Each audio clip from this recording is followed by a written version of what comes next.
Bon les gars, on se fait un point là pour demain. Ouais. Les vives, ça c'est ok, il n'y a qu'à portionner. Si Steven Ramon prend autant le temps d'expliquer le menu à ses commis du lycée hôtelier Michel Servet, c'est que le chef du Rouge Bar à Lille a une mission. Demain, on est sur le salon de l'agriculture à Paris. Et voilà, le principe de base, c'est de travailler en tout cas un produit phare qui est l'endive, Nord-Pas-de-Calais, et de créer un menu là-dessus. Donc entrée, plat, dessert pour 2 fois 15 personnes, 2 services. Donc en collaboration justement avec une école hôtelière, aussi bien en service qu'en cuisine. Donc voilà, on a mis le menu au point et avec des produits imposés. Et donc voilà, aujourd'hui on fait la mise en place ensemble et demain matin on va partir de très bonne heure ensemble sur place. Donc c'est bien, on va passer une bonne journée je pense. Ouais. Ou pas. Eux aussi se sont levés tôt. Autre lycée hôtelier, le lycée Marguerite Yourcenar de Beuvry. Autre chef, Nicolas Pourcheresse. C'est l'heure du coup de chaud, il faut envoyer les 40 couverts. On est arrivé vers 7h. Et donc il y a le chef Nicolas Pourcheresse qui est arrivé, qui nous a expliqué un peu les recettes qu'il faisait. Et puis après on s'est réparti un peu les tâches. Il manque les échalotes. Oui. S'il vous plaît. Dylan, quelques brins d'échalotes sur la garniture. C'est un honneur, franchement c'est un honneur. Une grande chance de travailler un chef aussi renommé. Pour ça il ne faut pas faire d'erreur parce que... Vous avez un peu la pression, la main qui tremble ou pas là ? Un petit peu. On essaye de ne pas le montrer, mais un petit peu. Si les hommes sont différents, la mission est la même, préparer un repas gastronomique à base de produits régionaux. Ici, une tranche de bœuf de la race rouge flamande. La viande était très bonne là.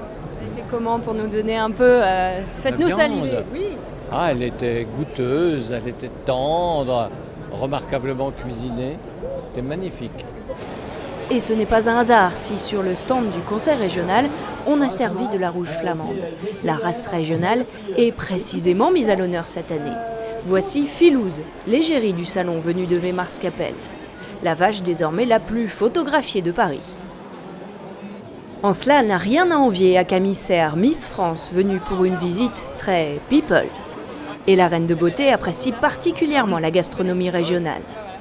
Ah moi je suis une grande fan du maroilles, mais ça... Alors, chaud.